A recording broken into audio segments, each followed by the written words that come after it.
चलिए कल का मार्केट का बात बताते हैं। आज जो मार्केट सताया है, अगर कोई जल्दबाजी में स्क्रीन देख के ट्रेड किया तो गया। इसीलिए लेवल बहुत इंपॉर्टेंट है। 24,000 और 24,150 यही दो लेवल था। इसी दो लेवल के बीच में दिन भर पार कर दिया। मार्केट बुलिश था। लास्ट में वो 3 PM मूव जो आता है उसी में 100 पॉइंट का एक रैली दिया। हालांकि हम सजेस्ट तो नहीं करते हैं, लेकिन इस तरह का एक्सपायरी जब दिन भर सता देता है तो किसी एक साइड एक मूवमेंट का चांस रहता है। ये एक तरह का गैम्बलिंग है, लेकिन ट्रेडर नहीं कर सकते हैं, जिसको ट्रेडर लोग हीरो जीरो बोलते हैं। 10 रुपया का शेयर 110 रुपया हो जाता है। इस तरह का चांस एक लगा, लेकिन इसको बहुत अच्छा मार्केट नहीं बोल सकते।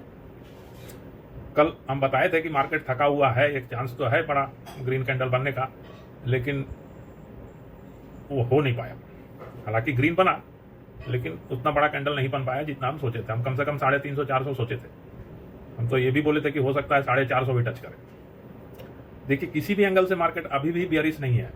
एक दिन अगर मार्केट गिरेगा तो ट्रेड को छोड़ना पड़ेगा, लेकिन पुट ऑप्शन तो बन नहीं रहा है। हालांकि नेगेटिव न्यूज मार्केट में है। एक्सचेंजर का कुछ गाइडेंस खराब आया है, जिसके कारण इन्फोसिस वगैरह कल आईटी मार्केट में थोड़ा बहुत क्रैश आने का चांस है। इसी कारण गिफ्ट निफ्टी भी डाउन दिखा रहा है अभी। तो कल नेगेटिव मार्केट खुलेगा जरूर। हो सकता है नेगेटिव भी चलता चला जाए, ये भी हो सकता है।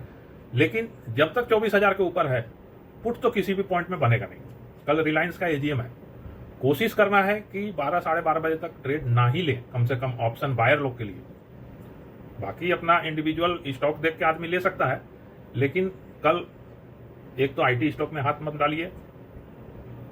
हालांकि आज तो आईटी गिरा है, हो सकता है कल एक बॉटम बना दे और फिर धीरे धीरे चढ़ा दे, ये भी हो सकता है। तो वो सब के भरोसे कोई ट्रेड लेना सही नहीं है। देखना पड़ेगा, कल के दिन देखना पड़ेगा क्या करता है। रिलायंस का कल एजीएम है। हो सकता है मार्केट डाउन खुले, इसी तरह आज जैसा सताया वैसा वो 50-100 पॉइंट के दायरे में वो अपना ऊपर नीचे होता रहे। और अगर रिलायंस का कुछ अच्छा न्यूज आ गया तो अचानक से फिर कल चढ़ा दे। इसीलिए कल पुट ऑप्शन अवॉइड करना ही ठीक है। अब रहा सवाल लेवल का। लेवल 3 खींच लीजिए, एक 24,030 में, एक 24,130 में और एक 24,230 में। सबसे अच्छा ट्रेड जो बनेगा कल, अगर किस्मत अच्छा रहा तो, अभी 24,168-70 में क्लोज हुआ है। 60-70 पॉइंट हो सकता है नीचे खुलेगा, हो सकता है 24,100 के नीचे खुलेगा। अगर 24,100 के नीचे खुला तो किसी भी सूरत में पुट ऑप्शन नहीं लेना है, लेकिन कॉल भी नहीं लेना है। एक 15 मिनट का कैंडल अगर 10:30 के बाद या 12 के बाद आज के तरह ही अगर 130 को क्रॉस कर दे कोई बड़ा कैंडल, तब एक कॉल बनेगा, वो सबसे बेस्ट ट्रेड होगा। लेकिन 15 मिनट का ग्रीन कैंडल बनना चाहिए नीचे से आके।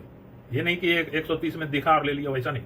नीचे चलते रहना चाहिए। 100 और 24,050, 24,100 इस बीच में कुछ टाइम पास कर ले और अचानक से किसी तरह का कुछ पॉजिटिव मूड बनाए और 24,130 को एक कैंडल क्रॉस कर दे। उसका कम से कम हाइट 30-40 पॉइंट का होना चाहिए।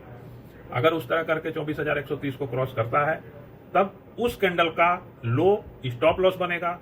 उस 15 मिनट का कैंडल ट्रेड लेने का भी एक नियम होता है। आदमी जब थक जाता है, जैसे 130 क्रॉस कर गया तुरंत चढ़ जाता है, उस समय रेट हाई रहता है। उस कैंडल का जो लो है वो आपको स्टॉप लॉस दे दिया कि इससे नीचे हमारा ट्रेड गलत हो गया, वो स्टॉप लॉस दिया। फिर वो मान लीजिए वो कैंडल 150 तक चला गया, 24,150 तक, तो 150 में कूद के नहीं लेना है, हमको लेना है 130 में ही। वो आएगा, 1-2 कैंडल 5 मिनट का ये में आएगा, हमको उस रेट में लेना है। उस 15 मिनट जो आपका बॉर्डर लाइन क्रॉस किया है और क्लोज दिया है, उसका बॉटम आपका स्टॉप लॉस होगा। तब आपको स्टॉप लॉस 10-12 पॉइंट का ही मिलेगा। उस तरह से प्रैक्टिस कीजिए, तभी जाकर ऑप्शन में बाइंग कर पाएंगे। नहीं तो मार्केट में स्क्रीन देख के कि अब चढ़ेगा अब उतरेगा, ये सोच के कोई आज तक ना कमाया है ना कमा पाएगा। अपना लेवल में ट्रेड लीजिए, स्टॉप लॉस खाएगा छोड़ दीजिए। लेकिन अगर लेवल में लीजिएगा, आज जैसा हम बताए थे 150 जैसे ही पार किया दिया, लेकिन बहुत स्पीड से पार किया था। वो 3 PM मूव था, इसी कारण कोई पकड़ नहीं पाया होगा। वो तो प्रीएम्प्ट करके अगर कोई नीचे में लिया होगा वही कमाया होगा कि हो ना हो आज चलेगा। तो वो सब हीरो जीरो वाले, वो गैम्बलिंग वाला चीज है। एक लाइन रहेगा 24,230 में, देखिए, जब कुछ समझ में नहीं आए तो 30 नंबर जो है उसमें आप ट्रेड लीजिए और सामने 0-0 में बेच लीजिए, 70 पॉइंट आपको मिल जाता है। रिस्क रहेगा नीचे वाला 0-0। मान लीजिए आप 230 में कॉल ऑप्शन लिए, 200 का स्टॉप लॉस, 300 का टारगेट। इस तरह से अगर कुछ समझ में नहीं आता है और ट्रेड लेना ही है तो सबसे बेस्ट पॉलिसी वो है 24,130 जैसे ही क्रॉस किया, 24,130 में कॉल ऑप्शन लिए, 24,100 का आप स्टॉप लॉस लगा दीजिए। 100 आया तो हम निकले और 24,200 आया हम बुक किए। 70 पॉइंट का रिवार्ड है, रिस्क 30 पॉइंट का है। वो सबसे बेस्ट पॉलिसी है अगर कुछ समझ में नहीं आता। कल के दिन ये काम करेगा। कल एक तो गैप डाउन खुलेगा, या अगर मान लीजिए फ्लैट भी खुलता है 130 के ऊपर ही खुलता है, तब फिर 230 में लेंगे। फिर कॉल ऑप्शन नहीं लेंगे कि 130 के ऊपर में खुला है चलो ले लेते हैं, वो नहीं लेंगे, 230 के ऊपर लेंगे, क्योंकि फिर वो नाचेगा। इसीलिए पहला 1 घंटा के अंदर सब क्लियर पता चल जाएगा। लेकिन कोशिश करना है एजीएम, रिलायंस एजीएम के बाद, क्योंकि उसके बाद एक बड़ा मूव आ सकता है। उस समय वॉलेटिलिटी होगा, आपका स्टॉप लॉस खा जाएगा।